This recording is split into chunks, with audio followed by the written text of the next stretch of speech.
자, 이번 시간에 이어서 17번부터 보도록 하죠. 자, 17번 정보 공개 제도에 대한 판례 입장은 옳은 것입니다.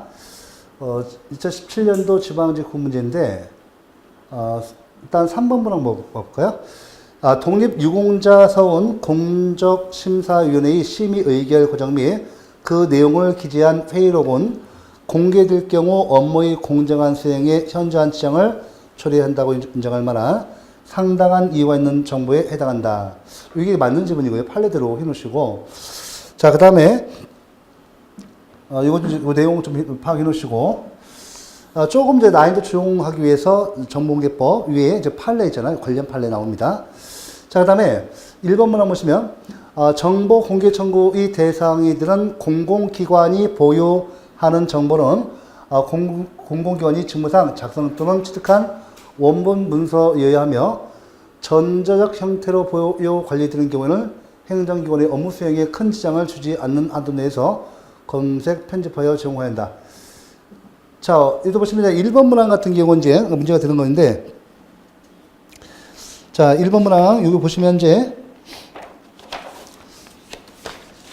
해설 같은 게 여러분들 다 지금 붙어 있어요. 좀 해설 먼저 보시면 안 되시고요. 문제 지문을 통해서 문제를 이제 맞고 틀리는 지문을 이제 골라내셔야 돼요.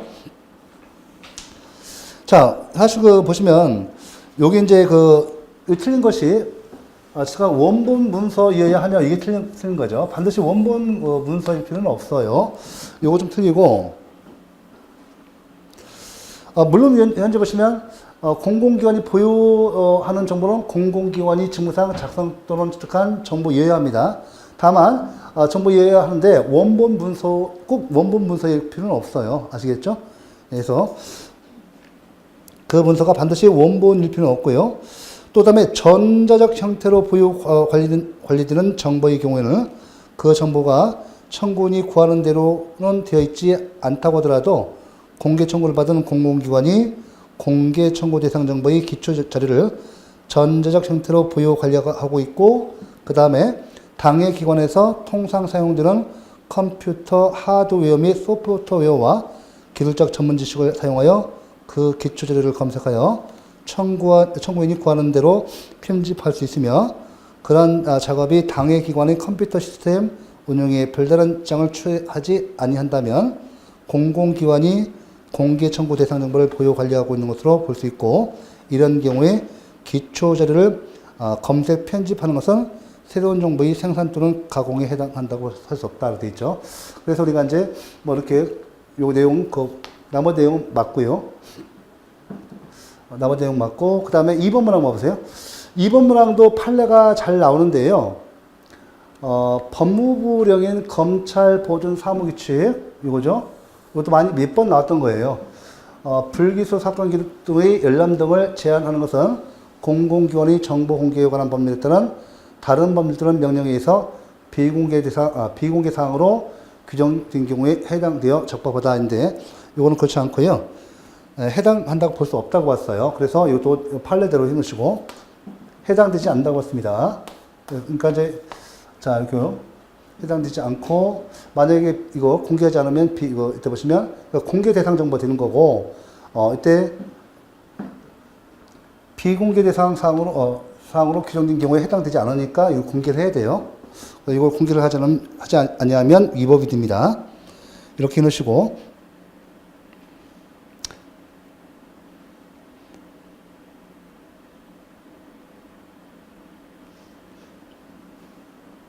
그 다음에 이제 4번 문항 봐볼게요.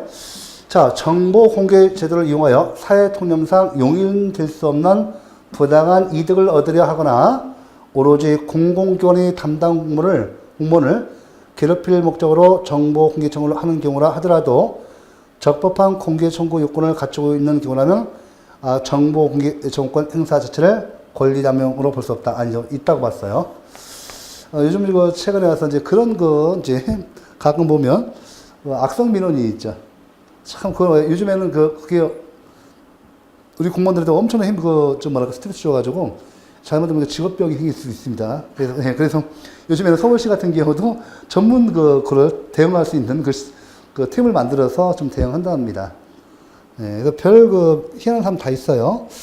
그래서 이제 보시면, 예, 사실 이 권리 남용에 해당되죠.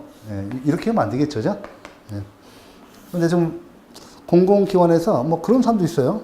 은행 같은 경우도 있잖아요. 뭐 요거에서 불만사항이 있으면 돈을 계속 받고 넣고 막 그렇게 하는 거야. 업무방해 줄 수 있거든요, 심하면. 예, 그래서 특히 우리 공공기관 이런 게 많아서 오직 있으면 서울시에서 위에 대응하는 전담팀을 만들겠습니까? 그래서 일단 이건 판례 내용대로 여러분들 제가 해설을 실어놨으니까 이렇게 이제 이렇게 해서 내용 갖다 한번 정리해 놓으시기 바랍니다. 예. 자, 이어서 이제 우리 개인정보보호법 봐볼게요. 자, 이제 개인정보보호법이 최근에 와서는 이제 한참 처음 제정되고 나서 워낙 법조문이 이렇게 좀 완비가 많이 되어 있습니다. 특히 최근에 와서 개인정보의 내용이 굉장히 중요하기 때문에 또 그죠? 그래서 처음에 자주 출제해 두고 있습니다. 자, 문제를 보시면 옳은 것인데, 자, 이거 한번 보시죠. 개인정보 처리자가 개인정보보호법을 위반하는 행위로 손해를 입힌 경우 정보 주체는 손해배상을 청구할 수 있는데, 이거죠. 이때 개인정보 처리자가, 이게 중요해요.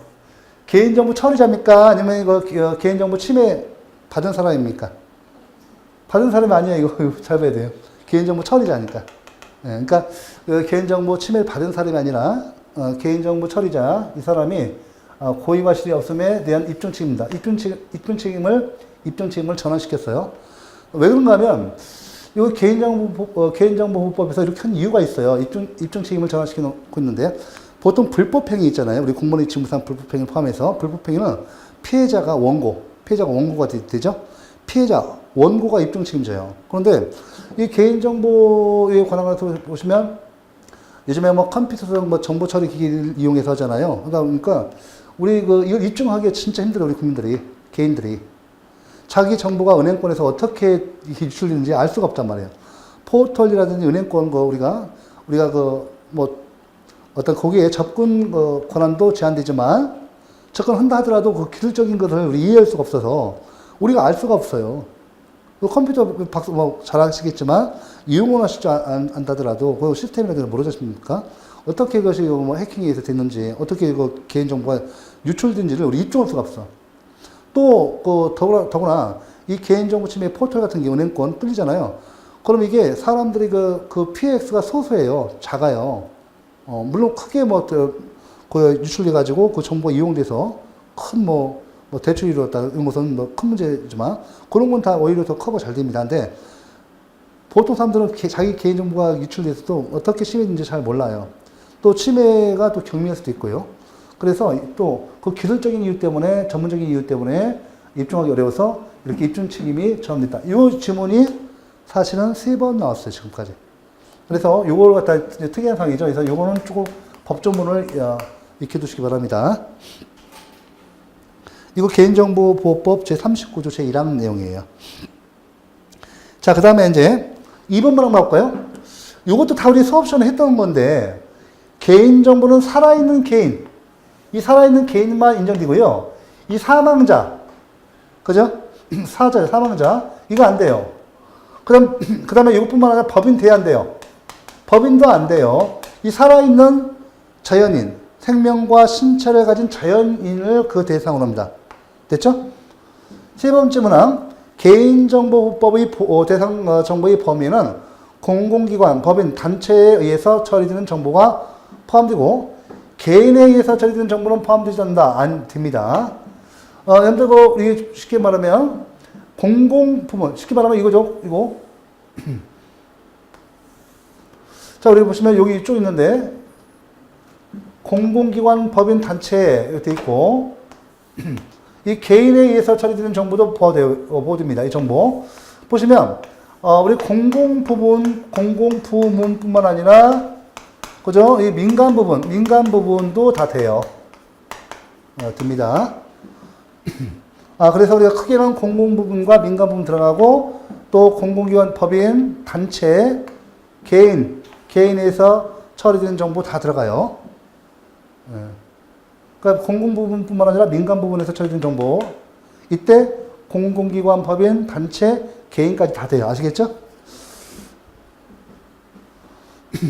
그 다음에 네 번째, 개인정보 처리자는 개인정보가 유출됐음을 알게 되었을 때는 지체 없이 방송통신위원회 위원장에게 신고해야 한다. 자, 이거 법조 문제인데, 자, 이거 보시면, 개인정보법 제62조 제1항 사항이에요. 법조문을 보셔야죠. 일단 한번 기출된 거 위주로 공부하시면 돼요. 아시겠죠? 워낙 법조문이 복잡하고 해서요. 나오는 데만 나와요. 출제된 부분 좀, 그러니까 출제 좀 쉽게 낼 수 있는 부분만 나오고, 복잡한 부분은 안 나와요. 준용하고 막 그건 잘 안 나오거든요. 그러니까 보시면, 이때 행정안전부 장관이에요, 이거. 여기 보시면 이게 방송통신위원회 위원장이 아니라 지금 현재는 행정안전부 장관이에요.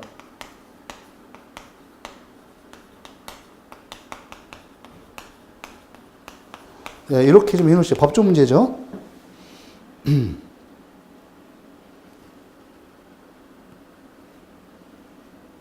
이것도 또 신고하여야 한다 아니라 신고할 수 있다예요.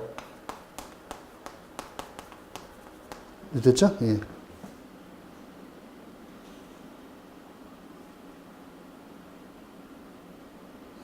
그 다음에 이 개인정보 처리자가 아니라 이것도 주어도 잘못됐어요. 자, 여러분들 이거 주어도 이것도 잘못됐어요. 이것도 고쳐야 합니다. 이것도 요거는 어떻게 고쳐냐면 바로 이제 그 개인정보법 제62조 1항인데 이때 보시면 이제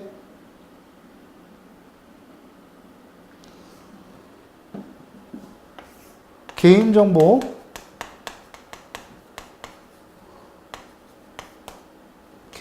예.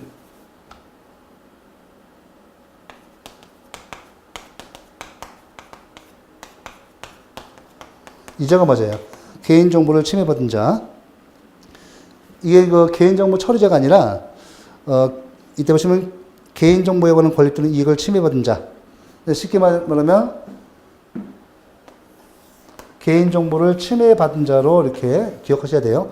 그러니까 4번 지문도 틀렸고 요거는 순서 법조문 문제이기 때문에 법조문을 반드시 출제되었던 법조문을 꼭 기억하셔야 돼요. 아마도 좀 그 개인정보법에서 이건 틀리라고 된 문제예요. 이건 좀 말씀드리면. 그러니까 좀 이제 이쪽에서 최근에 와서 법조문 나오니까 한번 나왔던 것은 또 재반복 출제되고 특히 이 점은 많이 나와요. 이거 틀린 점은 잘 나옵니다. 요거 1번, 2번, 그죠? 1번, 2번은 늘 나오는 지문이에요. 자, 이어서 보도록 하죠. 자, 이제 19번 문제 보겠습니다. 행정 대집행, 특히 이제 행정의 실효성 확보단에서 행정상 강제 집행이 일종을 이제 보시는 거예요. 자, 보시면 여기, 자, 오는 것입니다. 4번 문항 보시죠. 부공공용주의 취득 및 손실보상에 관한 특례법에 의한 협의 취득 시 건물 소유자가 협의 취득 대상 건물에 대해서 철거 의무를 부담하겠다는 취지의 약정을 한 경우 그 철거 의무는 행정대집행에 의한 행정대집행의 대상이 되지 않는다. 자, 이유가 있죠. 이거 좀 잘 보세요. 이거 사법상 계약입니다. 이 사법상 계약이에요. 맞죠? 자, 건물 소유자가 협의 취득 대상 건물에 대해서 철거 의무를 부담하겠다는 취지의 약정. 이거죠? 사법상 의무. 사법상 의무입니다. 자, 여러분들 철거, 우리 행정대집행. 행정대집행은 여러분들, 이때 보시면, 이 사법상 의무, 철거 의무예요. 행정대집행법의 대상이 되는 의무는 공법상 의무에 대해요. 이 공법상 의무가 되는 것이 되죠. 요게 대상이 안 돼요. 자, 우리 행정대집행의 대상이 되는 의무는 공법상 의무 불이행. 공법상 대체적 자기 의무. 요거에 대해 아시겠죠? 자, 여러분들 행정대집행의 대상이 되는 의무는 공법상 의무다.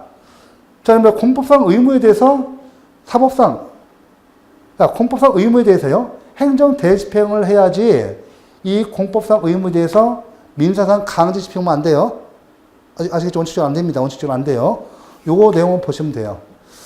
그 다음에 1번 문항. 대집행 계고 처분을 함에 있어서 의무 이행을 할 수 있는 상당한 기간을 부여하지 아니하였더라도 행정청이 대집행 계고 처분 후에 대집행 영장으로서 대집행의 시기를 늦췄다면 그 대집행 계고 처분은 적법한 처분이다. 아니에요. 위법한 처분이 맞습니다. 두 번째, 의무자가 대집행에 유한 비용을 납부하지 않으면 당해 행정청은 민법 제750조에 기한 손해배상으로서 대집행 비용의 상환을 구할 수 있다. 아니죠. 개통실비, 비용증수, 행정대집행법이 있어요. 행정대집행법이 있습니다. 이렇게 하면 안 돼요. 민사로 가면 안 돼요. 우리가 이제 그 대집행의 계고, 우리 대집행 절차를 보시면 대집행의 계고, 그죠? 대집행 실행 영장이행 통지, 그 다음에 실행행위, 그 다음에 비용증수 있죠? 비용증수. 여기 있단 말이에요. 비용증수 대집행하고 나서 행정청이 의무자한테 급부하명, 너 돈 내놔 할 수 있잖아요. 갖고 있고, 우선, 민사상 가면 안 되고, 그 비용증수가 있어요. 따로. 그러니까 그 절차에 의합니다. 자, 됐고. 그래서 이제 여기 좀 2번도 19번, 2번 틀립니다. 요거 같은 경우는 또 우리가 볼 것이 있어요. 이 민법으로 가면 안 되고, 우리 이거 행정대집행법에 보면 이제 그 비용증수 절차 보시면요. 국세증수법이 우리 국세증수법 있죠. 공법상 의무 불이행. 비용증수 급부하명이죠. 급부하명 행정이란 말이에요. 아시겠죠? 급부하니까 쉽게 말하면 비용증수는 철거 의무자에 대해서 의무자가 철거 안 하니까 우리 행정대집행 해서 비용이 발생했잖아요. 그럼 급부하명 온단 말이에요. 비용 얼마 나왔으니까 납부해라 이렇게 명령하죠. 이것은 이제 공법상 우리 행정이란 말이에요. 급부하명은. 그래서 할 때 의무 불이행이 있을 때는 어떻게 돼요?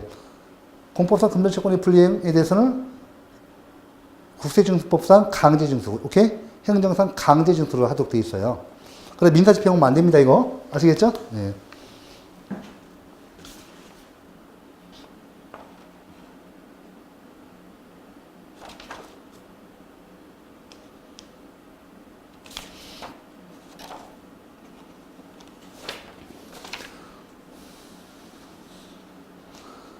자, 이렇게 있고.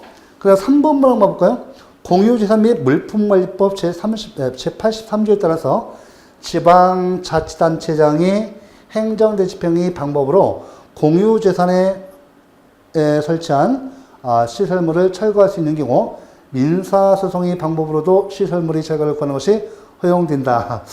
자, 지금 계속 말씀드리지만 행정대집행의 절차가 인정되는 경우, 오케이? 공법상 의무 불이행에 대해서 행정상 대집행이 가능한데 민사상 강제집행은 안 되죠. 민사소송의 방법에 의하면 안 됩니다. 이건 사법성 그 방법이에요. 안 돼요. 그래서 이거 다 공통적으로 이제 이렇게 이 정도 해주시면 됩니다. 이쪽은 좀 이제 문제를 풀 수 있는 문제였고. 자, 19번 답이 4번이었고요. 자, 이번에는 20번 봐볼게요. 행정벌에 대한 설명으로 오는 것입니다. 다툼이 있는 경우 판례야 이렇게 돼 있고.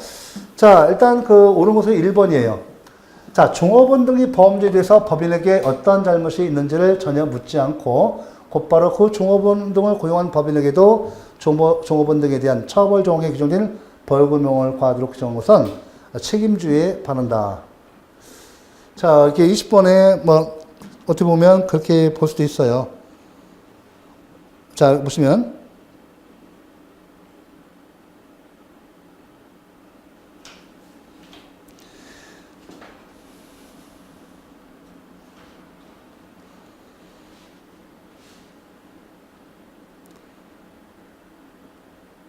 자, 일단 여기서 이 판례 내용이 중요한데요.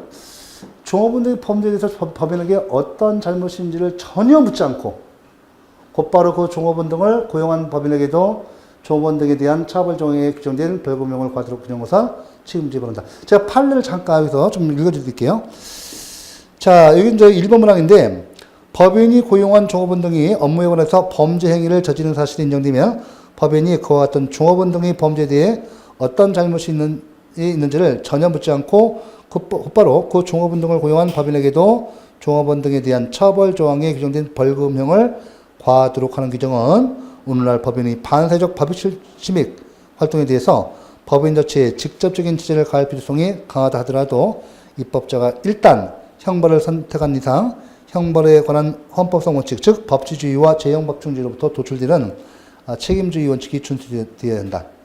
그런데 자, 법인이 조가운동의 위반 행위와 관련해서 선임감독상의 주의문을 다하여 아무런 잘못이 없는 경우까지도 법인에게 형벌을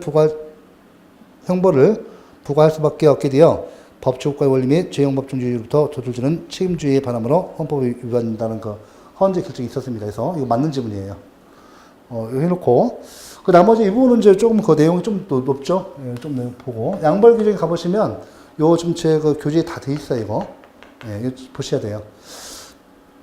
한번 출제된 부분은 계속되기 때문에 그렇습니다. 그 판례 내용 보셔야 하고 두 번째 행정벌과 이행강제금은 자 의무의 이행을 강제 위한 제재로서 틀렸죠. 그러면 이행강제금은 행정상 강제집행이죠. 이거 행정상 강제집행이에요. 행정상 강제집행이 일종입니다. 이행강제금은 행정상 강제집행 수단이죠. 그러니까 행정벌과 행정상 강제집행은 전혀 다른 것이죠.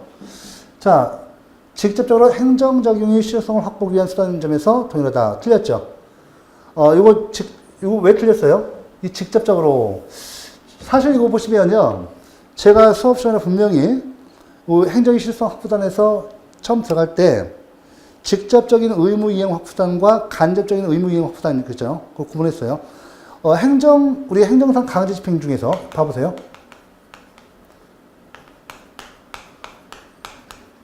이게 어려운 문제가 나올 수도 있지만 보통은 이런 문제가 나오거든요. 행정상 강제 집행 수단 보시면 맨 처음에 뭐가 있어요? 행정 대집행 있죠. 그 다음에 뭐가 있어요? 직접 강제가 있죠. 이행 강제금 있죠. 대집행, 이행 강제금, 직접 강제, 행정상 강제 징수 이렇게 있단 말이에요. 이렇게. 여기서는 간접적인 의무 이행 확보단이 뭐예요? 이 세 가지는 의무자의 신체나 재산에 대해서 직접 의무를 갖다가 이행하는 직접적인 의무 이행 확보단이에요.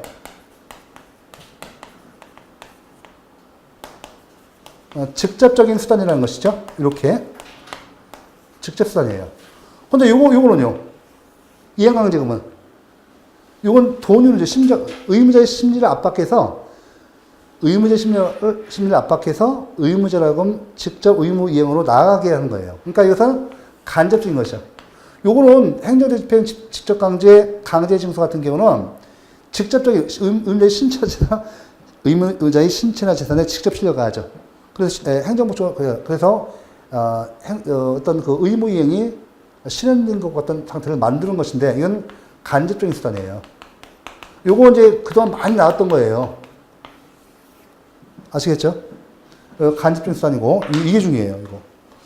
그 다음에 여러분들 이 세 가지만 직접적인 의무 이행 수단이고 그 나머지 있잖아요. 이거 이행강제금 포함해서 요 행정벌 있죠? 요 행정벌인가? 요 행정벌이죠? 예. 행정벌도 이 행정벌 같은 경우는 이건 의무 불이행. 쉽게 말하면 요것은 의무 불이행을 전제로 하죠. 의무 불이행에 대해서 불이행에 대한 직접적인 의무 이행 수단 이 세 가지예요. 대집행, 직접강제, 강제징수. 이행강제금은 간접적 수단이고 사실은 행정벌은 의무 위반에 대한 거예요. 의무 위반에 대한 제재죠. 의무 위반에 대한 제재인데 이 행정벌은 의무 위반에 대한 직접적인 제재 수단입니다. 직접적인 제재 수단인데 이것이 장래에 있어서 이 미래에 있어서는 의무 이행 확보 수단이 됩니다.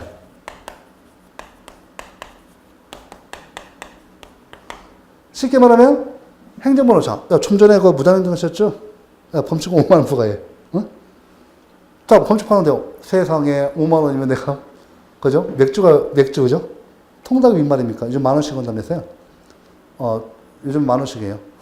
통닭도 많이 올라가지고 그럼 통닭 5마리 였습니다. 5마리. 5마리가 더 올라가는 거예요, 그냥. 그러니까 어떻게 돼요? 내가 한 번만 더 위반하면 내 돈 너무 아깝다. 아깝잖아요. 5만 원이면. 그러니까 어떻게 돼요? 장래일서는 이렇게 간접적인 의무이행 확부산이다. 오케이? 아시겠죠? 의무이행 확부산을 기준으로 한다면 장래일서는 간접적인 의무이행 확부산이 아시겠죠? 그래서 이행강제금하고 이거하고 행정벌을 갖다가 그래서 이렇게 얘기하는 거예요. 의무 이행이 돼서 의무 불이행이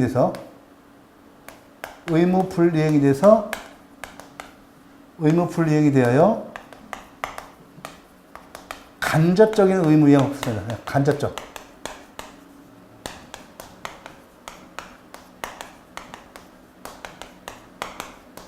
됐죠? 됐지? 예. 그리고 이건 사실 어렵진 않아요. 가만히 보면 다 맞출 수 있는 거, 가장 기초적인 겁니다.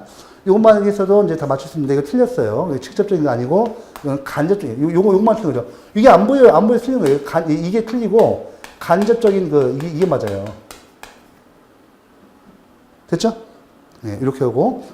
3번 문항 보시면, 질서 위반행위 기재법상 개인의 대리인이 업무에 관하여 그 개인에게 부과된 법률상의 의무를 위반한 때는 행위자인 대리인에게 과태를 부과한다.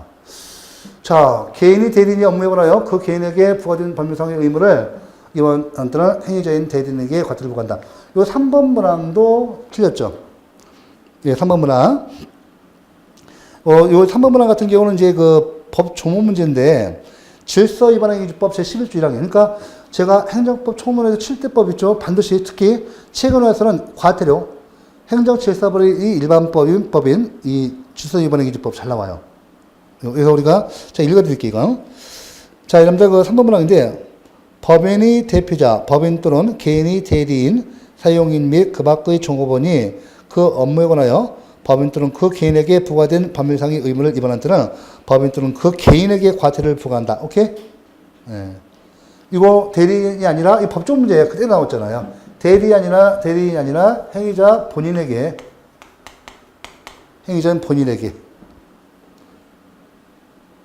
본인 또는 그 개인 본인인 개인에게 과태료를 부과합니다. 법조 문제죠? 있어요 그대로. 그러니까 평소에 시간 내서 한번 읽어보세요. 그동안 이제 대리는 거의 안 나오고 여기 종업원이 많이 나오거든. 종업원.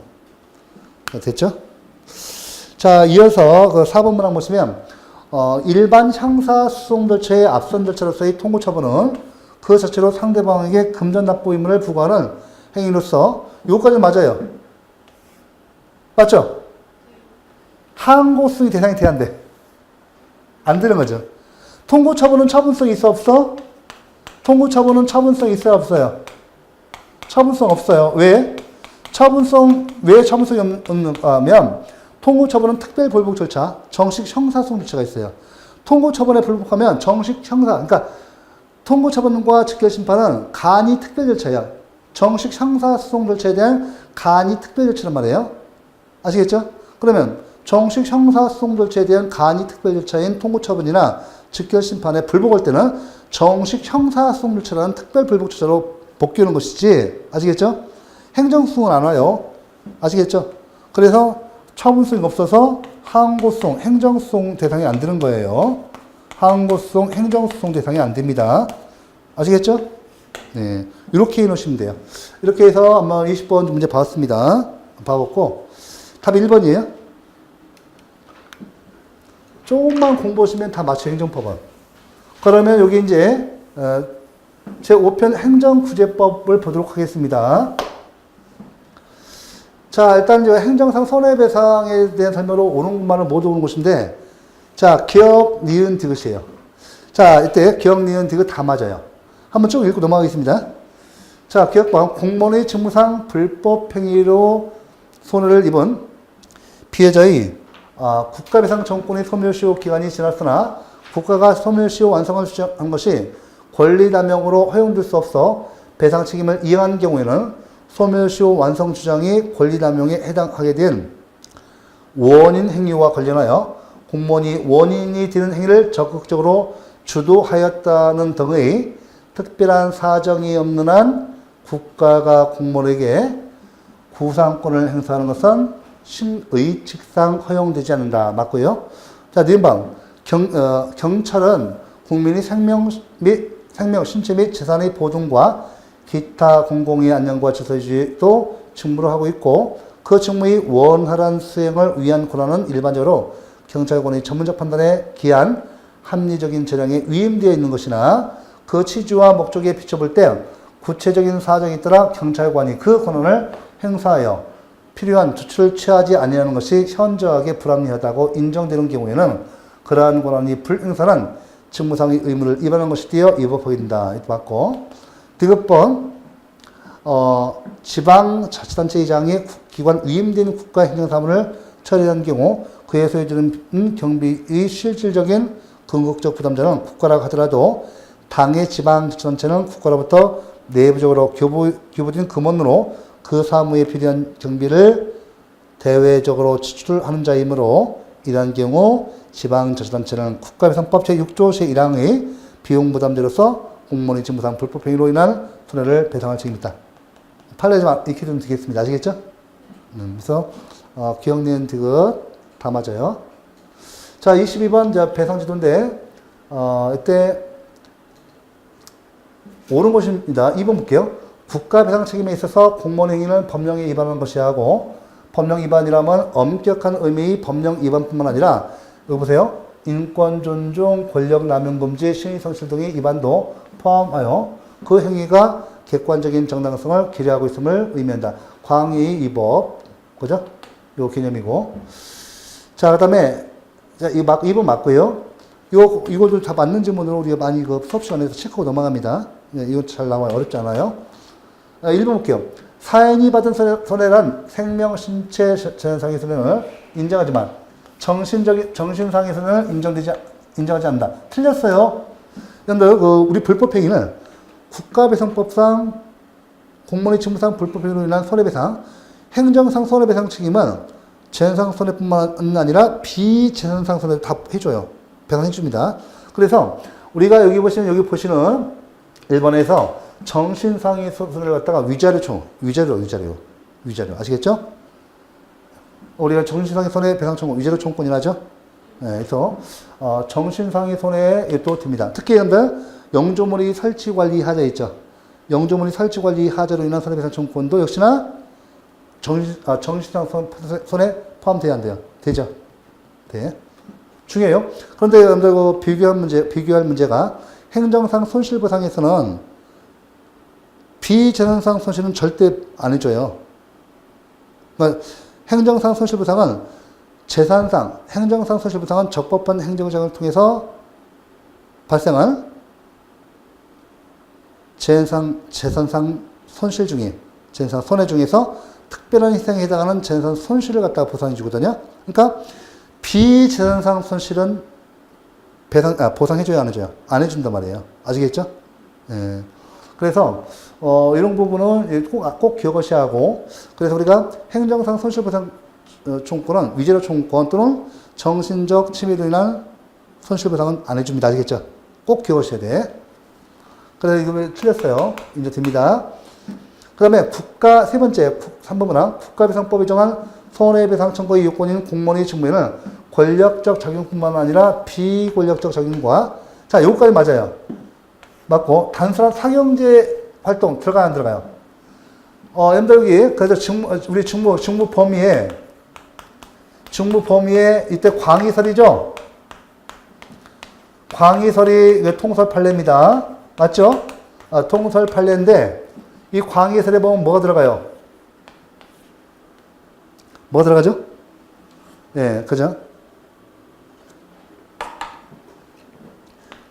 예, 권력적 작용 들어가죠. 이 관리 작용 들어가요, 안 들어가요? 들어가요. 이 사경제 작용 안 들어가요? 사경제, 이 작용은 안 들어갑니다. 이거 안 들어가요. 이거 안 들어가요. 아시겠죠? 사경제 작용 안 들어갑니다. 그 다음 뭐가 안 들어가요, 또? 이거 다른 말로 같은 말에 국구작용이에요? 국구작용 안 들어가요. 국구작용 안 들어갑니다. 됐죠? 네. 안 들어가요. 됐죠? 됐고. 그 다음에 4번 문항. 부작위로 인한 손해에 대한 국가배상 청구는 공무원이 자기 의무를 명시한 형식적 의미 법령에 입에든 경우에는 다 틀렸어요. 우리가 이제 부작위죠. 이 부작위는 이 부작위로 인한 손해에 대한 국가배상 청구는 공무원이 자기 의무. 이 부작위에서 이게 직무상, 쉽게 말하면 직무상 불법행위가 되기 위해서는, 자, 이 부작위는 보통 그 의미가 없어요. 집에서 가만히 있어요. 집에서 방에서 혼자 가만히 있어. 이 부작위 법적 의미가 있어요? 법적인 의미는 없어요. 그죠? 네, 없죠. 그런데 어떠세요? 여기 인도가 있어요. 강남 인도. 인도 그 가운데에서 사람 많이 왔다 갔다 하는데 혼자 이렇게, 혼자 돼요. 양팔을 딱 하고, 그죠? 아니면 그 가운데 가만히 서 있어. 자, 양팔 정도 드는 인도에서 그 자기가 딱 거기서 서 있는 거야. 이 부작위죠. 그죠? 우리 강남 보면 뭐 보통 한 개, 두 개 정도 되겠지만, 보통 뭐 한 개 정도 되잖아요? 사람이 왔다 갔다 해야 하잖아요. 그 부작위는 법적 의미가 있어요. 그죠? 이렇게 하면 경범죄 처벌법에서, 우리가 이제 벌금 물을 수 있어요. 법적 의미가, 이 부작위는 보통 법적 의미가 없는데, 이 법적인 의미를 갖기 위해서는 자기 의무가 있어야 돼. 일정한 행위를 할 의무가 있어야 돼. 오케이? 일정한 행위를 할 의무가 있어야 하는데, 이때는 법규상, 이것은 이 자기 의무는 법규상 의무일 수도 있고요. 법규상 의무일 수도 있고, 아니면 조리상 의무라도 있어야 돼요. 법규상 의무는 문제가 안 되죠. 법률에 의해서 그죠? 여러분 어떠세요? 철도 건널목 간수. 철도 건널목 그 간수 같은 경우는 그 사람 뭐를 해야 돼요? 자, 열차가 오게 되면 어떻게 돼요? 그 철도 건널목 갖다가 내려야죠. 그죠? 내려야잖아요, 이렇게. 그죠? 차단막을 내려야 된단 말이에요. 이 사람 차단막을 내릴 의무 있죠?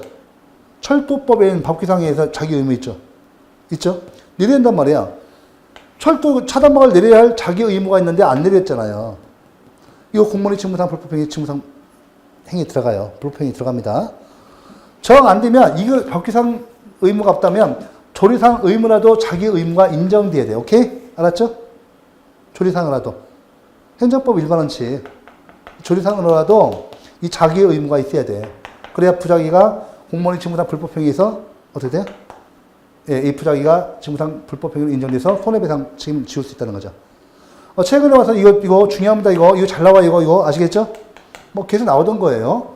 그래서 여기 이제 형식적 의미 법령에 입에든 경우에는 다 틀렸어요. 조리는 불문법원이잖아요. 조리는. 그죠? 예. 꼭 법률뿐만 아니라 형식적 의미 법령 이뿐만 아니라 조리로도 가능해요. 자, 이렇게 해서 22번의 답이 이제 2번이었어요. 자, 이어서 이렇게 이제 23번을 보도록 하죠. 손실보상 넘어갑니다. 자, 어때요? 문제가 그렇게 뒤로 갈수록 좀 어렵지 않죠? 앞에 통문 부분에 약간 그 앞에 개인적 공권 이런 게 좀 어려웠죠? 네.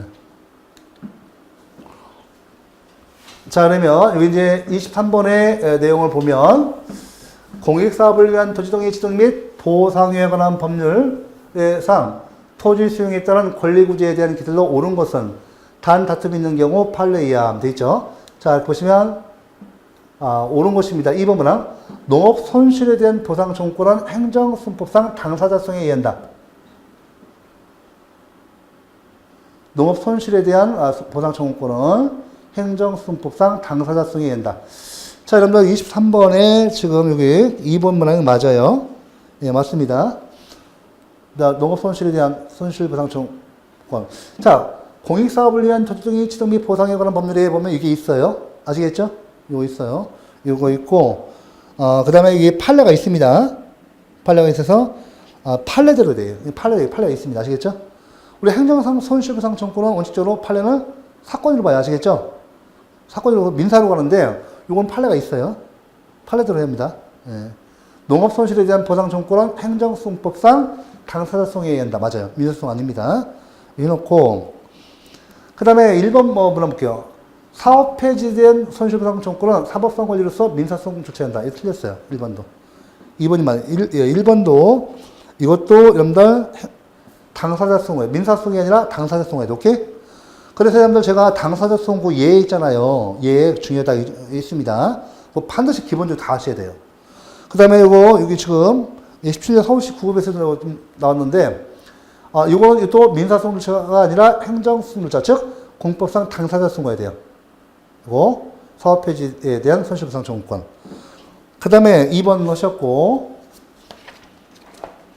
그 다음에 3번 문항 보시면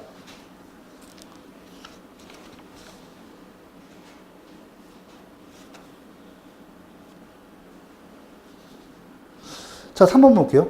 소용 제기에 불복하여 이의 신청을 거쳐 취소송을 제기하는 때는 이의 제기를 한 중앙토지승인을 필요로 한다. 아닙니다. 여러분들 이거 그죠? 소용 제기를 불복하여 이의 신청을 거쳐 취소송을 제기한 때는 이의 제기를 한 중앙토지승인을 필요로 한다. 이 법조 문제인데요. 이 3번 문항 잠깐 제가 좀 있습니다.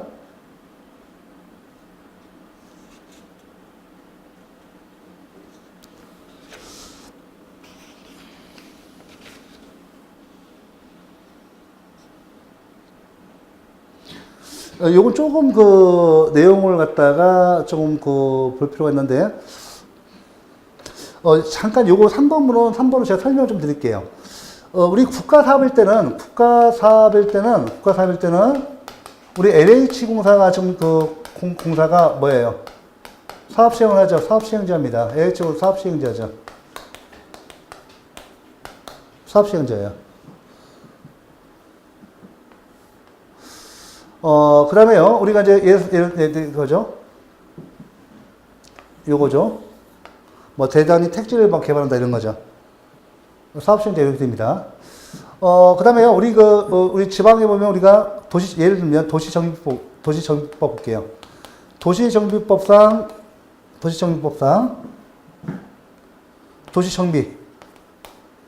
도시정비로서 재개발합니다.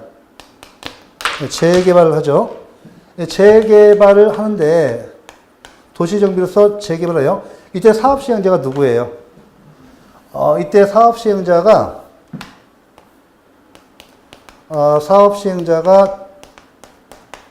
이때는 조합이 돼요. 조합. 이때는 이제 사업시행자 이게 누가 되냐면 조합이 그죠? 재개발 조합이 이 조합이 사업 시행자가 돼요. 사업 시행자가 됩니다. 이렇게 됩니다.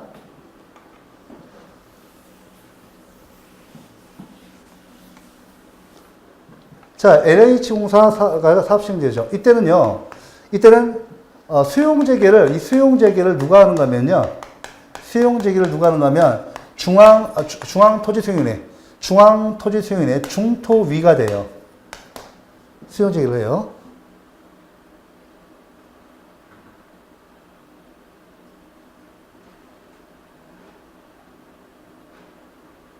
또 이의 제결도 누가 해요?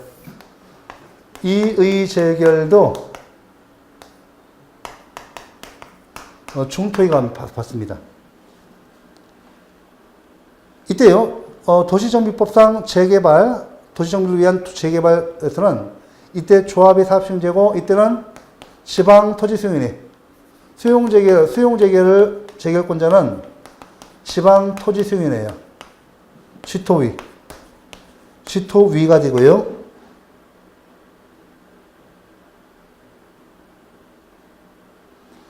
그 다음에 이의제결이죠. 이건 중토위가 돼요. 이렇게 되죠. 예. 이렇게 되기 때문에 잠깐 내용 보시면 여기 이제 제가 좀 내용을 좀 해놓고 있습니다. 여기 일단 해설을 보면 잠깐요. 요게 이제 3번 문항이죠.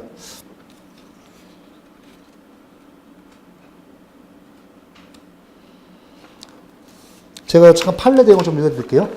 자, 여러분들 해설을 좀 참고해서 보세요. 이거는.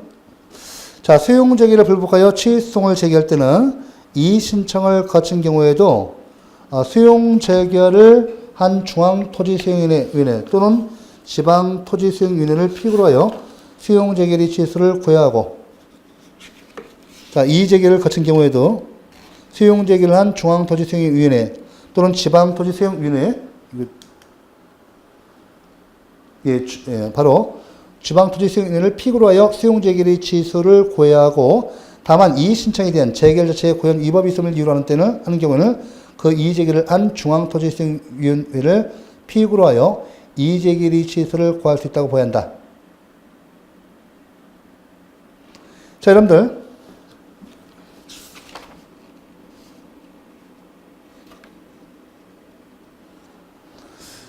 자, 여러분들 보시면 여기서 피고가 누가 되느냐 이게 중요한데, 여러분들 이게 우리 행정소송은 원처분주의죠. 행정소송은 여러분들 대상은, 자, 우리 행정소송법이, 자, 우리 원칙과 예외가 있죠. 행정소송이 대상입니다, 지금. 원칙은 뭐야 돼요? 우리 원처분을 대상으로 해야 돼요. 원처분주의를 갖다가 이렇게 채택하고 있고요. 예외적으로 뭐를 해서요? 행정소송은 재결을 대상으로 할 수 있는데, 이때요, 이 재결은 단 이유세요. 이 재결은 행정소송이 대상으로서 예외적으로 인정되는데, 재결은 이 재결 자체에 고유한 위법이 있는 경우, 고유한 위법이 있는 경우, 이때입니다. 위법이 있는 경우예요. 그래서 좀 구조를 아셔야 돼요. 도시정법하고 토지부상법. 요거는 이제 잠깐 내용 보시면, 여러분 우리 쉽게 말하면 이제 토지부상법이라거든요. 그러니까 공익사업을 위한 토지 등의 및 보상에 관한 법률이 있습니다. 이걸 다른 말로 토지보상법이라고 해요. 그러면 여러분들 우리 토지보상 기준을 보면, 맨 처음에 협의 단계가 있어요. 그 사업시행자, 예를 들면 재개발 보면 사업시행자하고 LH공사죠. LH공사하고 토지수요자가 있을 거 아니야, 그죠? 토지 수용할 때 사업시행자인 LH공사와 토지수요자, 또는 여기 재개발에서 봐요, 조합하고 누가 있어? 토지수요자가 있죠. 사업시행자가 조합이니까 조합하고 토지수요자. 자, 먼저 협의를 해야 돼. 에? 협의, 보상 금액, 토지 수용을 강제로 땅을 뺐으니까, 집을 뺐고 땅을 뺐으니까 토지에 대해서, 건물에 대해서 강제 수용을 하니까, 공용 수용을 하니까 보상금이 문제되죠. 이때 사업시행자와 토지 수요자 간에 협의에 거쳐요. 오케이? 협의를 하는데, 협의가 안 되면 어떻게 돼? 그때 여러분들, 이때 사업시행자, 조합이나 LH공사에서 수용재결 신청을 해요. 수용재결 신청, 오케이? 수용재결을 신청합니다. 수용재결을 신청하게 되면, 어때요? 이때 하면, 토지 수용재결 신청하면, 이때 지방토지수용위원회 또는 중토위에서 강제적으로 수용재결을 통해서 이 보상을 청해요. 이런 구조입니다. 예. 그러면, 일단 이것만 아시면 돼요. 수용재결 되잖아요. 수용재결 되면, 이 수용재결에서 나는 보상금이 내 적다고 생각하면 어떻게 돼요? 내가 이의신청, 행정심판 중에 이의신청을 가든지 아니면 바로 행정소송을 갈 수가 있어요. 또 마찬가지로 이 둘 다 똑같습니다. 이의신청 하든지 싫으면 내가 행정소송으로 직접 갑니다. 이렇게 되고, 이때 이제 보시면 원처분주의니까 원처분 누가 있어요? 수용재결. 중토에 있죠. 여기는 누가 있어? 지토위. 그러니까 쉽게 말하면 수용재결이 나서 이의신청을 거쳐서 행정소송을 제기하든 아니면, 그죠? 직접 수용재결이 끝나고 나서 바로 행정소송 제기든 피고는 누가 된다? 그렇지. 이의재결을 거쳤다 하더라도 이 수용재결을 한 중토위 또는 이 지토위를 갖다가 그 대상을 해서 피고를 해서 항고소송을 제기한다는 것이 판례입니다. 그죠? 예. 됐죠? 자, 이렇게 하고.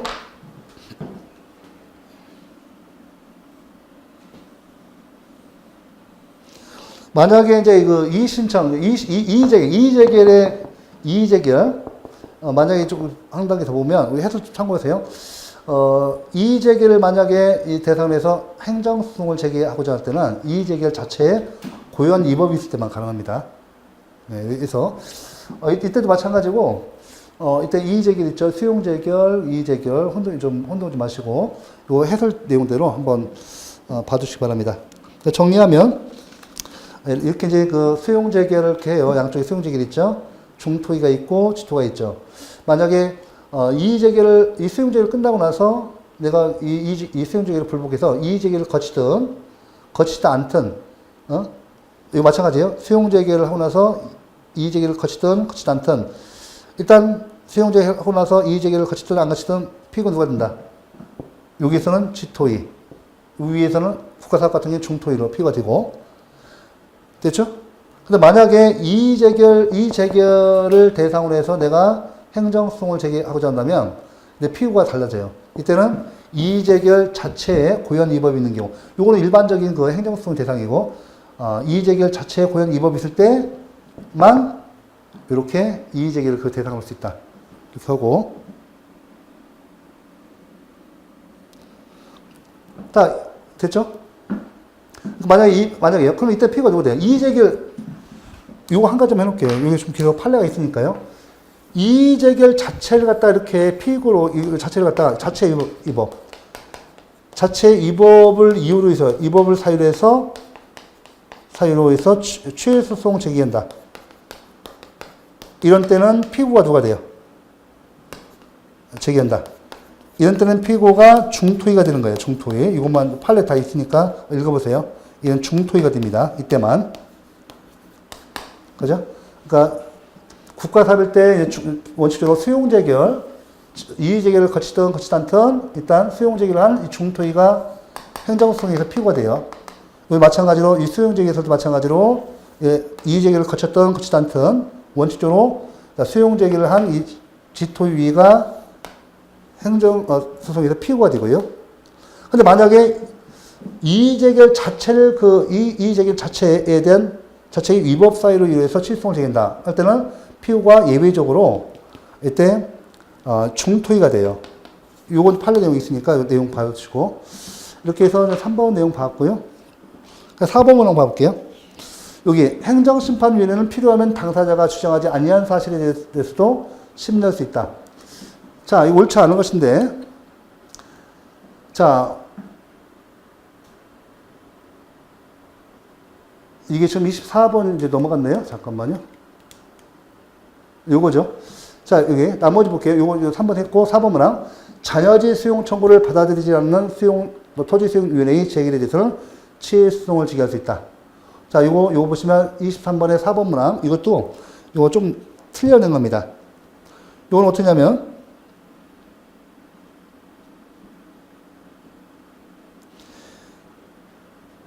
요거 같은 경우는 자녀지 수용 청구를 받아들이지 않는 토지 수용인의 재결. 요거는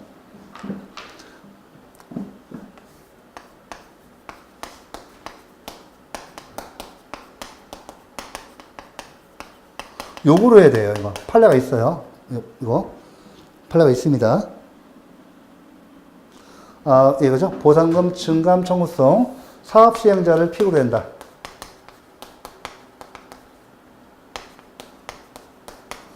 이거 형식적 당사자 소송으로 되어 있습니다. 형식적 당사자 소송으로 되어 있어요. 그래서 피고가 이제 요거 주는 거예요.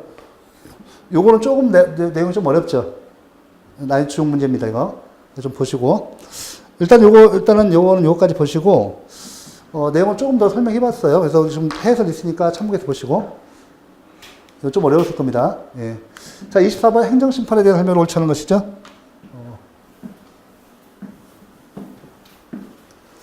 자, 여기 보시면 1번이 이제 옳지 않죠. 자, 판례에 따르면 처분이 절차적 위법 사유로 인용 제기일이 있었으나 행정청이 절차적 위법 사유를 시정한 후 행정청이 종전과 같은 처분한 것은 재결의 기소명에 바란다. 바라지 않습니다. 왜냐하면 그 판례에 따르면 봐보시면 처분이 절차적 위법 사유로 인용 제기일이 있었으나 행정청이 절차적 위법 사유를 시정한 후 행정청이 종전과 같은 처분을 한 것은 재결의 기소명에 바라지 않습니다. 이건 맞아요, 이건. 절차상 하자만 제거해서 적법한 처분으로 다시 할 수 있습니다. 자, 2번 문항. 자, 사정제기는 무이동 확인 심판은 적용되지 않는다. 이건 좀 어때요? 사정재결, 사정판결은 무효인 행정이 인정되지 않죠? 맞아요. 그러니까 사정재결과 사정판결은 취소할 수 있는 행정에 의해서 인정되지 무효인 행정에 의해서는 인정되지 않습니다. 3번 당사자의 신청을 거부하거나 부작위로 방치한 처분의 이행을 명하는 재결이 있으면 행정청은 지체 없이 이전의 신청에 대해서 재결의 취지에 따라 처분을 해야 한다. 맞죠? 맞고. 근데 법조문 문제죠, 이것도. 자, 그 다음에 4번 문항. 행정심판위원회는 필요하면 당사자가 주장하지 않은 사실에 대해서도 심리할 수 있다. 맞죠? 뭐죠? 예, 맞습니다. 이거 법조문 있죠? 자, 2번, 3번, 4번은 우리가 일반적으로 다 맞출 수 있는 질문이었습니다. 받으시고. 자, 이어서 25번 봐보세요. 항고소송이 대상이 되는 처분에 해당하는 사실행위를 모두 보는 것은 다툼이 있는 경우 판례해야 함. 됐죠? 여기 보시면 기억본 봐보세요. 예. 이거 잠깐, 여기 기억본, 수용자의, 자, 항고소송이 대상이 되는 처분에 해당하는 사실행위만을 모두 보는 것이죠. 자, 기억본, 수용자의 사실을 교도소장이 검열하는 이거 이거. 권력적 사실행위. 이거 권력적 사실행위예요. 요건 몇 번 나왔죠? 네, 권력적 사실행위입니다. 요거고. 자, 그 다음에, 님 보세요.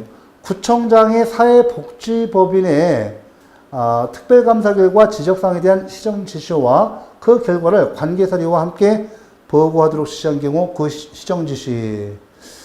자, 니은번, 여러분들 해설 좀 참고해서 보세요. 여기 니은번에 보시면 이거, 그죠? 이것도 권력적 사실행위예요, 여러분들. 이것도 권력적 사실행위입니다.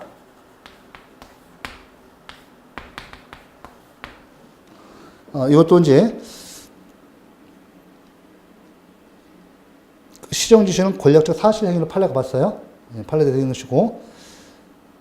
자, 디귿번은 뭐예요? 부공원법에서 건설부 장관이 행할 국립공원 지정처분에 따라서 공원관리청이 행할 경계 측량 및 표지 설치.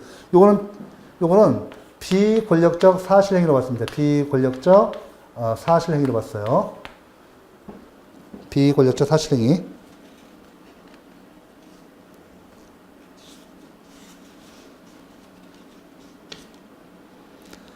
자, 이렇게 있고, 지금 여기서 이거 한번 처분성, 그죠?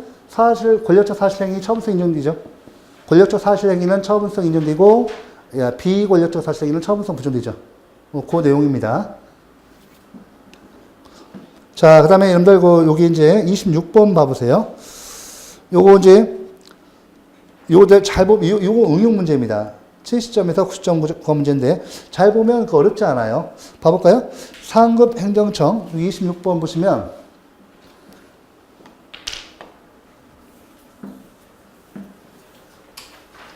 연습을 좀 하시면 돼요. 왜냐면 지금 이제 처음에 문제 출제 경향 때문인데 여러분 저하고 이제 그 문제풀이반이 있어요. 이걸 통해서 정리하시면 됩니다. 일단 26번 볼까요? 상급 행정청 X로부터 권한을 내부 이임받은, 그죠? 내부 이임입니다. 내부 이임은 권한이 이전 안 돼요. 힌트. 권한이 이전 안 됩니다. 상급행정청 X, 상급행정청 X가 있어요. 여기 X가 있고 권한을 내부 이임받은 하급행정청 Y. 여기서 하급행정청 Y가 있네. Y가 있죠. Y가 있습니다.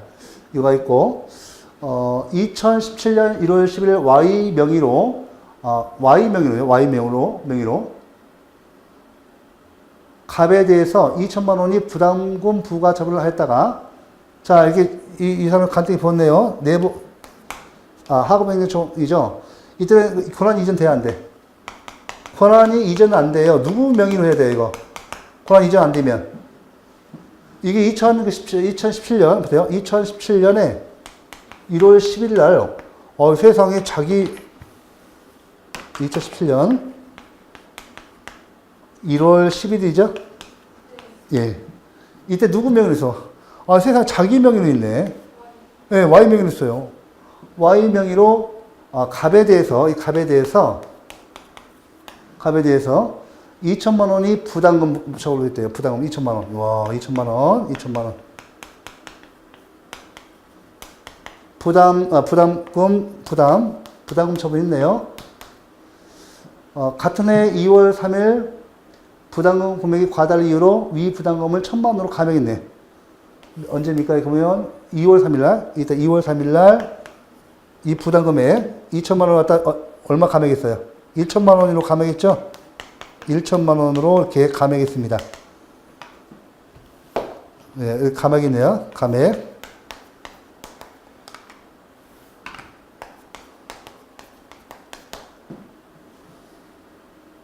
갑이 이에 대해서 취소송을 제기하는 경우 소위 대상과 피고 적격을 바르게 연결한 것은 다툼 있는 경우 판례에 의하면 됐죠. 이게 이제 응용 문제인데, 예. 이때는 요거 해설 나와 있죠. 우리 판례 입장인데 1,000만 원으로 감염된 1월 10일자 부담금 부과 처분 이렇게 돼 있죠. 예. 하고 피고는 누구야? 그러죠. 이게 이제 잠깐 이론이 잠깐 한 가지 더 들어가는데, 원래는 권한이 이전에 있으면 누구 이름으로 해야 돼? 상급행정처 X로 해야 돼요. 그런데 이 사람이 만약 이 Y가 상급행정처에 자기 이름으로 있으면 자기가 책임져야 돼. 아시겠죠? 자기가 책임져야 돼. 쉽게 말하면 원칙적으로, 우리가 내부 위임 같은 경우는 권한이 이전에 안 돼가지고요. 이렇게 상급행정처 이름으로 해야 돼요. 상급행정청이 이름을 했다면, 이렇게 됐다 한다면, 이게 X가 아니라 X가 될 겁니다. 아시겠죠? 근데 만약에 내부 위임을 받은 것에 불과한 자가 자기 이름으로잖아? 그러면 자기가 책임져야 돼, 그거. 아시겠죠? 그래서 이때, 이거 이제 X가 아니라 Y가 답이 되는 거예요. 아시겠죠? 그럼 우리가 판례가 이게 학설고 있었지만, 판례 입장 보시면요. 제가 여기다 해설 다 해놨어요. 판례 내용 좀 많습니다만. 요거 내용, 해볼게요. 내가 결론만 제가 잠깐 해보시면.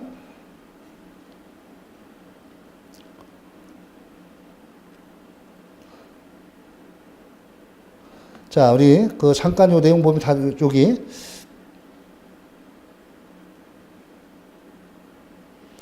자, 우리 판례에면 과징금 부과처분에서 감액처분이 있는 경우와 관련해. 이 감액처분이 있죠, 정말 이제. 2,000만 원 얼마로 됐어요? 1,000만 원이지? 그럼 요거 읽어드릴게요, 제가. 자, 판례는, 과징금 부과처분에서 감액처분이 있는 경우와 관련해서 과징금 부과처분에서 행정청이 납부 의무자에 대해서 부과처분을 한 후 그 부과처분의 하자를 이유로 과징금의 액수를 감액하는 경우에 그 감액처분은 감액된 과징금 부분에 관해서만 법적 효과가 미치는 것으로서 처음의 부과처분과 별개의 독립의 과징금 부과처분이 아니라 그 실질은 당초 부과처분의 변경이고 그에 의해서 과징금의 일부 취소라는 납부 의무자에게 유리한 결과를 가져오는 처분이므로 처음의 부과처분이 전부 실효되는 것은 아니며 아시겠죠? 전부 실효되는 거 아니고 그러니까 처음의 부과처분 2,000만 원이 다 실효되는 거 아니에요. 아시겠죠? 실효되는 거 아니고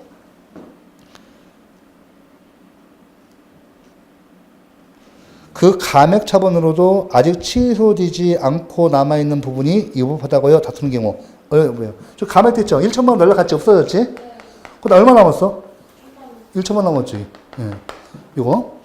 그럼 봐보세요. 그러면 그 감액처분으로도 아직 취소되지 않고 남아있는 부분이 위법하다고 다투는 경우 항고승의 대상은 처음이 부과처분 중 감액처분에 의해서 취소되지 않고 남은 부분 얼마 이거? 감액처분 이거 2,000만 원 중에서 감액되고 남은 부분 이거 자 그러면 부분 다시 한번 항고승의 대상은 처음의 부과처분 중 감액처분에 의해서 취소되지 않고 남은 부분이고 감액처분이 항고승의 대상이 되는 것은 아니다라는 입장이므로 이게 역흡수 병존설이라고 합니다. 1,000만 원, 판례 입장 같은 역흡수 병존설이에요. 그래서 1,000만 원으로 감액된 당초 처분인 1월 10일자 부담금 처분이에요. 그러니까 좀 남은 거 얼마예요? 그죠? 예, 요 1월 10일자에서 2,000만 원 중에서 얼마 남았어? 1,000만 원 남았지? 요걸 대상으로 한다는 거 아시겠죠? 그래서 이제 이거 1,000만 원으로 감액된 1월 10일자 부담금 부처분 아시겠죠? 그러니까 이제 이 두 가지 논점이 있었어요. 요거 감액되고 남은 그 부분 그에 대해서 취소성이 대상으로 하고 피고는 요 같은 경우는 또 뭐냐면 내부 임에서는 고난이 이제 안 되는데 자기 이름을 해버렸잖아. 그럼 자기가 그 책임져야 돼. 그러니까 원래 고난이는 그 상급행정청을 대상으로 피고면 안 돼요. 판례가 있습니다, 이거. 그러니까 이거는 해설돼 있으니까 이거 너무 이렇게 2017년 문제를 갖다 본 거니까 너무 그러지 마시고 문제 푸는 연습만 하면 돼요. 요거에서 나머지 부분 좀 어려운 부분이 좀 있었지만 이렇게 시험 나온다는 거 아시면 돼요. 요거 됐고 그래서 답이 이제 여기서 이거 답이 이겁니다. 꼭 그거 해놔야 돼. 이것좀 위치가 왜 거기 있어요? 사람들이 나왔죠. 이게 이미 문제로 지문으로 여러 번 나왔어요. 그래서 다 맞추는 거야. 그러니까 기존에 있던 그 공부를 좀 하셨던 기출 문제를 많이 풀어보신 분들은 이런 거 안 틀려요. 다 맞춰. 이런 문제가 어렵지 않지. 70점에서 9.9점 구간 문제인데 요 두 가지만 체크하면 돼요. 아시겠죠? 네. 요거 하나 고난 이전 안 되고 내부 임에서 고난 이전 안 되는데 내부 수임자가 자기 이름으로 하면 자기가 책임지나요? 이거 예. 요게 이제 그 뭐와 관계되는 것이 이제 뭐냐면 대리에서도 마찬가지인데 일단 요거 일단 우리 한정기는 요것만 하죠. 문제풀이에서는. 그럼 일단은 27번 봐보세요. 행정소송에 대한 판례 입장으로 옳지 않은 것입니다. 그러면 이거 보시면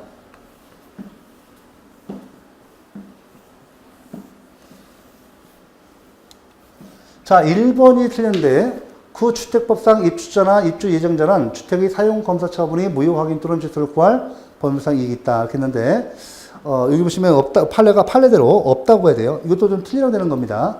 그래서 우리가 여기 좀 문제 제가 정리해 놓았습니다만 해서 판례대로 구주택법상 입주자나 입주 예정자는 사용 검사 처분이 취소를 구할 법률상 이익은 없다. 요거 없다가 맞아요. 그러니까 지금 이거 단답식으로 해서 틀린 거죠. 요게 2번 문항, 요거 2번 문항은 많이 나왔던 질문이에요, 지금. 자, 명예퇴직한 법관이 미지급 명예퇴직 수당액의 지급을 구하는 소송을 당사자 수행에 해당한다. 이거 맞고. 또 3번, 납세 의무자에 대한 국가의 부가가치세 환급세액 지급 의무에 대응하는 국가에 대한 납세 의무자의 부가가치세 환급세액 지급 청구는 민사소송이 아니라 당사자 소송의 절차에 따라야 한다. 이거고. 그 다음에 지방 전문직 공무원 채용 계약 이거 있죠? 이거 공법상 계약이거든요. 자, 이 해제 의사표시에서 공법상 당사자 소송으로 그 의사표시 무효 확인을 청구할 수 있다. 맞죠? 이거 맞아요. 그래서 지금 요 1번만 모르고 나머지 다 맞는 지문에서 거꾸로 풀 수도 있어요. 이건 좀 틀릴 수도 있습니다. 학생들이 아마 요거는 두 개를 많이 받고 요거하고 요거에서 왔다 갔다 있을 거예요. 둘 중 하나. 이렇게 좀 당락을 결정할 수 있도록 이렇게 문제를 냅니다. 이 두 개에서 왔다 갔다 좀 못 보던 거죠, 이거. 자, 이렇게 해놓고. 자, 28번. 당사자 승인 대상이 아닌 것은, 자, 이거 제가 늘 말씀드리지만 이쪽은 꼭 암기를 말씀드렸죠? 그래서 이게 4번이에요. 이거 뭐예요, 이거? 그렇죠?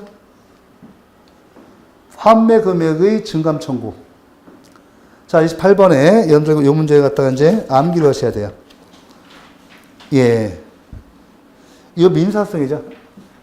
좀 더 여쭤볼게요. 이거 환매권은 사건이에요, 공권이에요? 네? 이 사건이거든. 아시겠죠? 환매 금액이 증감 청구 그래서 사건이 되는 거예요. 아시겠죠? 예, 이렇게. 그럼 이거 좀 됐고, 예, 이거 좀 받으시고, 자. 29번 옳은 것입니다. 자, 최소 소송에 대한 기술로 옳은 것은 그래서 3번만 보시면 상급 행정청으로부터 내부 이임을 받은 내부 이임이죠. 그지?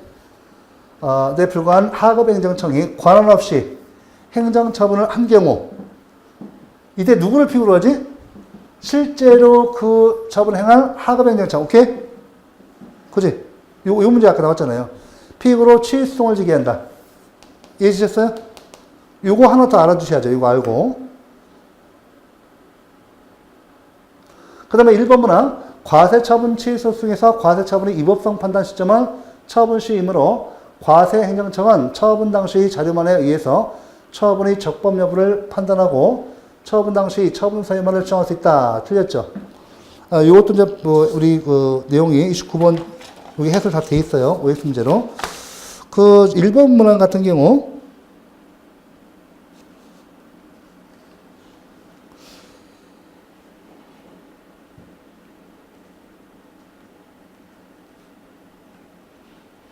내용이 좀 많아요. 그래서 여기 좀 보시면 이제 과세처분 취소소송에서 과세처분의 이법성 판단 시점은 처분 시분으로, 과세행정청은 처분 당시 자료만에 의해서 처분이 적법인을 판단하고 틀렸어요. 언제까지? 사실심 변론 종결시까지. 사실심 변론 종결 당시 까지 처분 사유였고요. 이게 맞아요. 틀린 거고.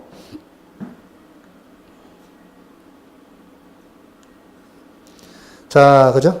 여기서 이제 틀린 거죠. 처분 당시 이 자료만에 의해서 판단하는 거 아니에요. 언제까지?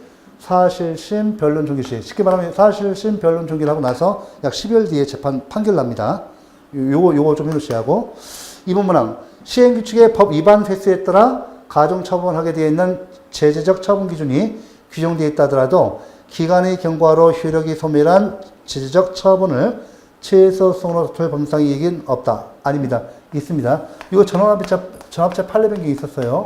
요것도 많이 나왔던 거고. 요것도 좀 종종 나왔던 지문이고, 1번.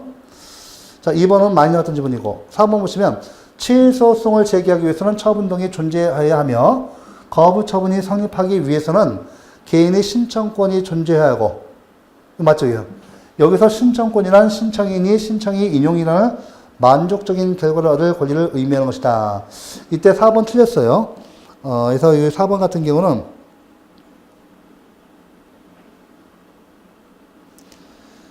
좀 4번 같은 경우 이제 이것도 잠깐 이 판례가 있습니다. 잠깐 판례를 제가 읽어드릴게요. 자, 행정청이 국민의 신청에 대해서 한 거부 행위가 항고소송의 대상이 되는 행정처분에 해당하기 위해서는 국민에게 행정청의 행위를 요구할 법규상 또는 조례상의 신청권이 있어야 한대. 이게 좀 거의 비슷한데요. 이러한 신청권이었음에도 이루어진 국민의 신청을 행정청이 받아들이지 아니한 경우 거부로 인하여 신청인의 권리나 법적 이익에 어떤 이익을 미친다고 할 수 없으므로 이를 항고소송의 대상이 되는 행정처분이라 할 수 없다. 이게 맞아요. 이게 왜냐면 여기 잠깐 보시면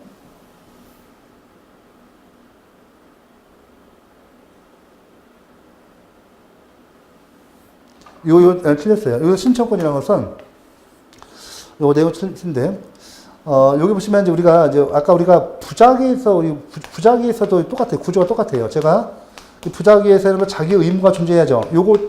요거하고 이거 법규상뿐만 아니라 그죠? 법규상 조리상으로라도 자기 의무가 있어야죠. 그래야 부작위가 우리가 법적 의무를 가져요. 요거 잘 나오고 요거 좀 다고 또 하나는 거부 처분에서 우리 신청이죠. 우리 신청권. 거부 처분. 거부 처분이 위법하기 위해서는요, 신청권이 일단 존재해야 하거든요. 이 신청권이 존재해야 돼요. 거부 처분이 법적인 의미를 갖기 위해서는 부작위가 똑같아요. 구조가 똑같아요. 자, 이 신청권이 존재해야죠. 신청권이 있어야죠. 이 신청권은 법규상으로나 또는 조리상으로라도 이 신청권이 있어야 돼요. 오케이? 좀 이거 가보시면, 저 교재에 가보면 그 거부 처분에, 그 행정행위에 가보시면 거부 처분에 이 내용이 나와 있습니다. 다 나와 있어요. 그래서 일단은, 우리가 부작위에서 법적 의미를 얻기 위해서는 자기 의무가 있어야 하는데, 법규상 또는 조리상으로라도 자기 의무가 있어야 한다. 그죠? 이건 어디 문제돼요? 국가배상에서, 불법행위에서, 국가배상에서 나오는 거고, 그죠? 요거는 행정소송, 항고소송에 나오는 거예요. 아시겠죠? 이 두 가지 잘 나와요. 똑같이 잘 나오고, 일단은 이 내용은 완전 틀린 겁니다. 이건 틀린 거예요. 일단은 그 법규상 또는 조리상으로라도 신청권이 있으면 되는 거지. 어떤 만족을 신청이 인용이라는 만족적 결과를 얻을 권리를 의미하는 건 아니에요. 법규상 또는 조리상으로라도 신청권이 있으면 무조건 다 인정됩니다. 자, 이번에는 30번을 보도록 할게요. 행정소송법 제8조 제2항은 행정소송에 관하여 이 법에 특별한 규정이 없는 사항에 대해서는 법원주직법과 민사소송법 및 민사집행법의 규정을 준용한다고 규정한다. 이에 관한 다음의 설명 중 옳지 않은 것은 판례에 의하면 되죠. 여기서 좀 답이 좀 2번이에요. 2번이 틀립니다. 자, 민사소송법상 가처분은 항고소송에서 허용된다. 요거 좀 제가 많이 했던 거죠. 왜냐면 여러분들, 요건 잠깐 요것만 설명드릴게요. 요거는 왜 틀린가 하면, 우리 판례가 중요해요. 판례 같은 경우는, 우리 행정소송에 뭐가 있어요? 행정소송에 가구제제도가 뭐가 있어? 판례, 가구제제도. 가구제제도, 행정소송에 집행정지제도가 있습니다. 집행정지제도가 규정되어 있어요. 자, 그런데 우리 민사소송법에 가보면, 우리 행정소송법이죠. 민사소송에서의 민사소송법에 한다면, 이 가구제제도가, 가처분제도가 있어요.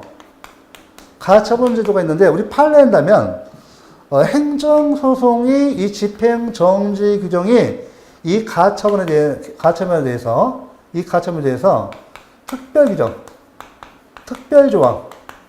그러니까 일반법과 특별법이라는 게 거죠. 일반법과 특별. 이건 일반조항, 특별조항. 오케이?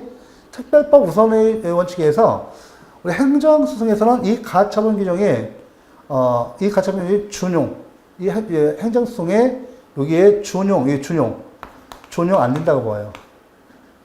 그죠? 집행정지가 이 가처분에 대한 특별조항이 되기 때문에 가처분은 우리 행정소송에 준용된다, 안 된다? 이 행정소송에 준용이 안 된다고 봅니다. 아시겠죠? 그래서 이건 이제 우리가 바로 답을 맞출 수 있는 거거든요. 그래서 틀렸고. 나머지 1번. 자, 행정소송사건에서 민사소송법상 보조참가가 허용됩니다. 민사집행법상 가처분, 이거 됐죠? 자, 민사집행법상 가처분은 당사자 소송에서는 허용된다. 이건 맞아요. 3번은 맞아요. 오케이? 이건 맞아요. 이건 맞습니다. 왜냐면 항고소송에서는 따로 별도의 규정이 있다고 판례에서 인정되는 거니까. 아시겠죠? 판례에서 가처분 항고소송에서, 즉 행정소송에서 엄밀히 말하면 어디예요? 항고소송으로 해야죠. 왜냐면 집행정지는 항고소송에 규정되어 있잖아요. 행정소송 하면 우리가 항고소송이고, 항고소송 위주로 규정되어 있고, 이 집행정지는 항고소송에 규정되어 있습니다. 아시겠죠? 그 다음에 다시 한번 민사집행법상의 가처분은 다시 당사자 소송에는 허용됩니다. 이건 맞아야 아시겠죠? 맞고. 4번 행정소송으로 제기할 사건을 민사소송으로 잘못 제기한 경우에 수수법원이 행정소송에 대한 권한이 없다면 특별한 사정이 없는 한 관할법원에 이송하여야 한다. 맞죠? 이렇게 해서 30번까지 갔는데, 자, 2018년 문제를 보시면, 여러분들이 아마 처음 공부하시는 분들이 좀 계신데, 지금 여러분들 보면 이 정도면 약 3문제 정도, 4문제 정도가 좀 어려웠죠. 근데 여러분들 가만히 보시면 시험 보고 나서 학생들이 특히 말하는 것이, 난이도 추정할 때 보통 이제 5문제거든요. 그래서 우리가, 이 난이도 조정 문제 때문에 총 5문제 중에서 2-3문제가 어려워요. 나머지는 다 맞출 수 있는 것이어서 보통 행정법 같은 경우에는 90점 나오거든요. 아무리 어렵다 하더라도 학생들을 보면 2문제에서 3문제 이상 안 틀립니다. 그래서 특히 오늘 문제 30문제 보셨죠? 이 정도 수준에서 나오거든요. 그럼 여기서 엄밀히 분석해 보면 2018년도도 그렇고 2017년도 문제도 보면 전체 우리가 보면 거의 90% 문제, 여기 30문제 중에서 3문제 정도 어려웠죠. 3문제 정도 좀 어려웠을 거예요. 나머지는 우리가 좀 어느 정도 공부를 하고 문제풀이 하셨으면 다 맞출 수 있는 문제거든요. 그러니까 약 3문제에서 4문제 정도밖에 틀릴 것이 없어요.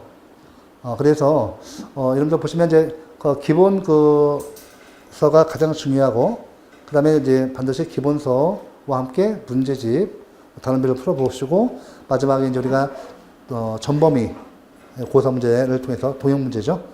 문제를 통해서 연습하시고, 특강 같은 경우는 짧게 해서 이렇게 할 겁니다. 시험 나올 것만 할 거고, 예, 이렇게 할 거고요. 지금 이 정도 하시면 됐고, 이제 한번 이제 다음 달에 초에 제가 2016년도까지만 할 거예요. 하고, 나머지 부분 섞어서 할 겁니다. 그 다음에, 오늘 같은 경우도 문제가 한 3문제 정도 좀 높았죠. 난이도가. 좀 어려웠죠. 그건 안 나와요, 사실은. 그거 나오면 그냥 문제 이렇게 암기에 있다가, 요 지문 보고서 그대로 찍으면 되거든요. 그러니까 좀 약 3문제, 4문제 정도는 그 정도는 안 나와요.